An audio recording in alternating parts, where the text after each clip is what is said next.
नमस्कार दोस्तों, राधे राधे, जय श्री कृष्णा। आज मैं आपको चैत्र मास की सकट गणेश चतुर्थी व्रत की कथा सुनाने जा रही हूँ। प्रेम से बोलिए गणेश भगवान की जय, चौथ माता की जय। पार्वती जी ने पूछा कि हे गणेश जी, चैत्र कृष्ण चतुर्थी को गणेश जी की पूजा कैसे करनी चाहिए, इस दिन भोजन क्या करना चाहिए, चैत्र मास के गणपति देवता का क्या नाम है, उनके पूजन आदि का क्या विधान है, सो आप मुझसे कहिए। गणेश जी ने कहा कि हे महादेवी, चैत्र कृष्ण चतुर्थी के दिन विकट नामक गणेश जी की पूजा करनी चाहिए। दिन भर व्रत रहकर रात्रि में खड़ोपचार से पूजन करना चाहिए। ब्राह्मण भोजन के बाद स्वयं व्रती को इस दिन पंचगव्य गौ का गोबर, मूत्र, दूध, दही, घी पी करके रहना चाहिए। यह व्रत संकटनाशक है। इस दिन शुद्ध घी के साथ बिजौरे नींबू का हवन करने से बाज स्त्रियां भी पुत्रवती होती हैं। हे शैलपुत्री, इसका इतिहास बहुत विचित्र है। उसे कह रहा हूँ। उसके स्मरण मात्र से ही मनुष्य को सिद्धि मिलती है। प्राचीन काल में सतयुग में मकरध्वज नामक एक राजा हुए। वे प्रजा पालन के प्रेमी थे। उनके राज्य में कोई निर्धन नहीं रहता था। चारों वर्ण ब्राह्मण, क्षत्रिय, वैश्य, शूद्र अपने अपने धर्मों का पालन करते थे। प्रजा को चोर डाकू आदि का भय नहीं था। प्रजा स्वस्थ रहती थी। सभी लोग उदार, सुंदर, बुद्धिमान, दानी और धार्मिक थे। इतना सुंदर राज्य शासन होते हुए भी राजा को पुत्र की प्राप्ति नहीं हुई।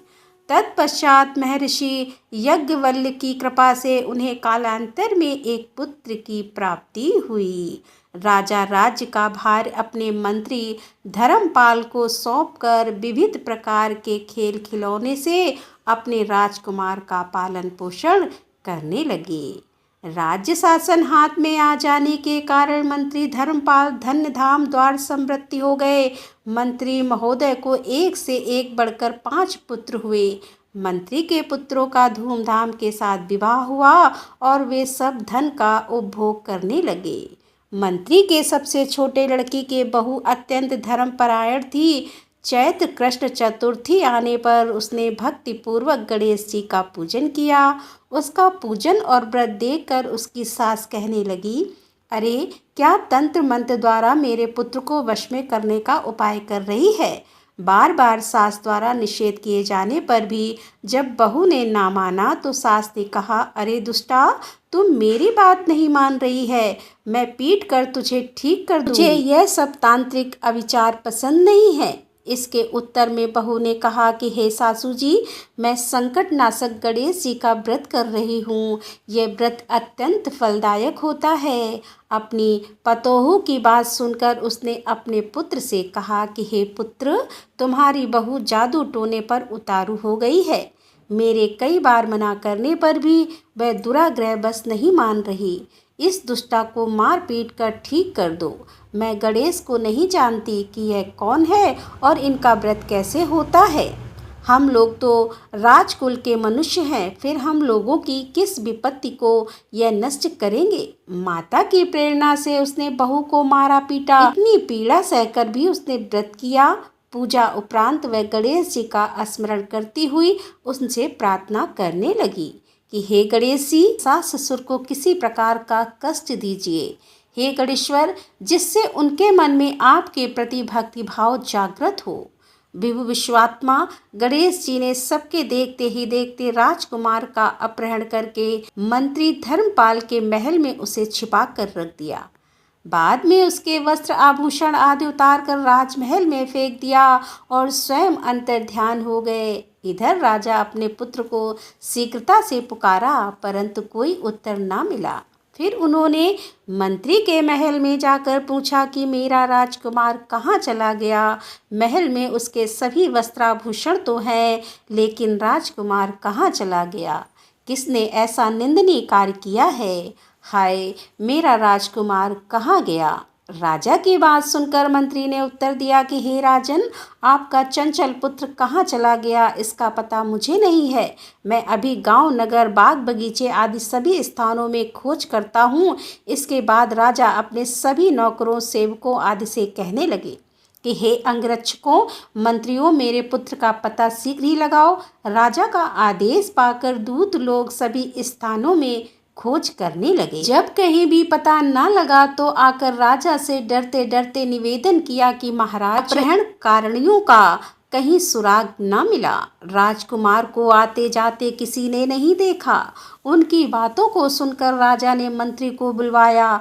मंत्री से राजा ने पूछा कि मेरा राजकुमार कहाँ है। हे धर्मपाल, मुझसे साफ साफ बता दो कि राजकुमार कहाँ है। उसके वस्त्राभूषण तो दिखाई पड़ रहे हैं, केवल वही नहीं है, नहीं तो मैं तुम्हारा वध कर दूंगा, तेरे कुल को नष्ट कर दूंगा, इसमें जरा भी संदेह नहीं है। राजा द्वारा डांट पड़ने पर मंत्री चकित हो गया। मंत्री ने सिर झुकाकर कर कहा कि हे भूपाल, मैं पता लगाता हूँ, इस नगर में बालक अपहरणकर्ताओं का कोई गिरोह नहीं है और ना तो दूध डाकू आदि रहते हैं। फिर भी हे प्रभु, पता नहीं किसने ऐसा नीच कर्म किया है, ना जाने वह कहाँ भाग गया। धर्मपाल ने आकर महल में अपनी पत्नी और पुत्रों से पूछा।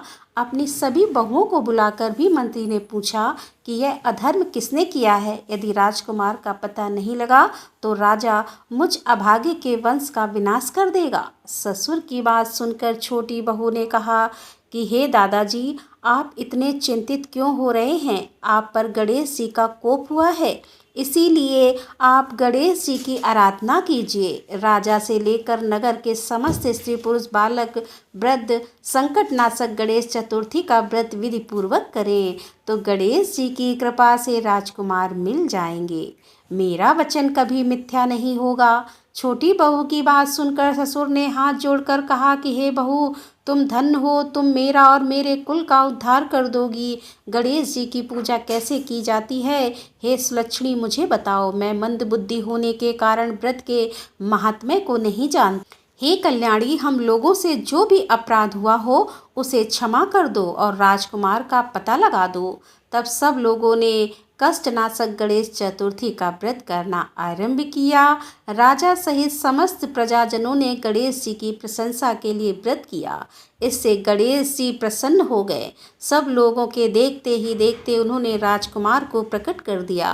राजकुमार को देखकर नगरवासी आश्चर्य में पड़ गए। सब लोग बहुत प्रसन्न हुए। राजा के हर्ष की तो सीमा न रही।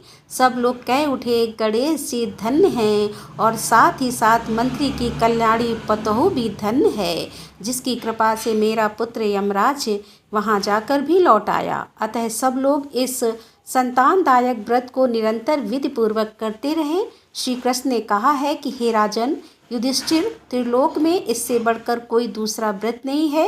हे गुरुकुल दीपक, आप भी अपने विविध कलेशों के समरणार्थ इस व्रत को अवश्य कीजिए। श्री कृष्ण जी के मुख से इस कथा को विस्तार पूर्वक सुनकर युधिष्ठिर ने बड़े ही भक्तिभाव से चैत्र कृष्ण चतुर्थी का व्रत किया और गणपति की कृपा से अपने खोए हुए राज्य को पुनः प्राप्त कर लिया। हे गणेश जी महाराज, अपने सभी भक्तों पर अपनी कृपा बनाए रखना। कहानी अधूरी हो तो पूरी करना, पूरी हो तो मान रखना। प्रेम से बोलिए गणेश भगवान की जय। चौथ माता की जय।